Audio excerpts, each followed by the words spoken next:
What does it mean to have a lovable contract? One that gives you a kind of hug, makes you feel warm and cozy? Or can we get a little bit more practical than that? Well, it seems to me there are three things that will help you have a lovable contract. The first is a simple process for getting into a contract. So contracting, creating that contract. Is it easy to fill in the blanks? Can you sign it electronically? Can you read it on a smartphone?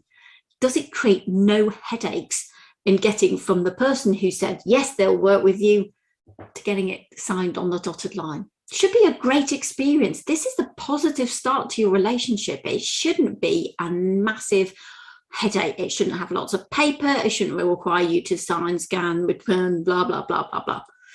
So we need to get the process right. Once we've got the process right, then the second thing we need to think about is the content, trust enhancing terms.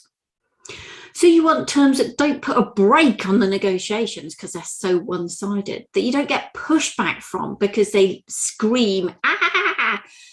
That when you've got that content side, you can find what you need quickly. Like, for example, if there's a pandemic and you want to know what's going to happen, and that aren't biased to one side or the other. This is not a game that you have to win.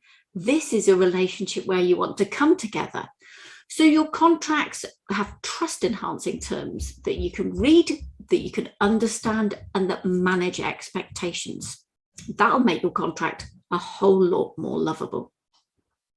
But then once you've done your process, you've done your terms, you need a contract that performs in practice, that works for you, that's easy to use and responsive.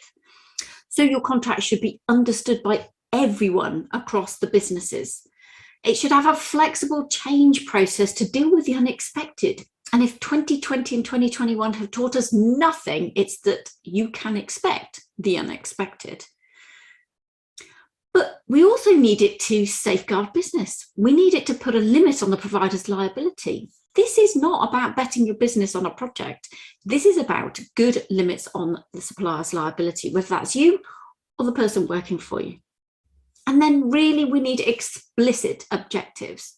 Worried about ESG, environmental social governance, worried about climate change, worried about the pandemic, worried about the impact of Brexit on supply chain costs, worried about the future, worried about your kids. Okay, you can't put everything in your contract, but you can make it flexible enough to deal with the future, to make it living, breathing, changeable document, but also that explicitly says what you're interested in.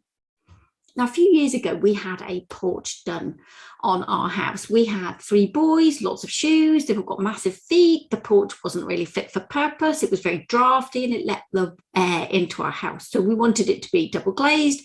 We wanted it to be bigger, and we were in a conservation area. The first set of designs done by the architect didn't take into account that I hated the little mock Jordan window panes that were currently all over our house. So if we could get rid of those, that would be great. And it had been a fully glazed porch. Now, it would be fine if it was south facing. You could put plants in it and turn it into a conservatory or greenhouse, but it wasn't. It was north facing. It was dark. It was gloomy. The light wasn't actually that helpful because it meant that if we had glass on all the walls, we could never hang anything up in it.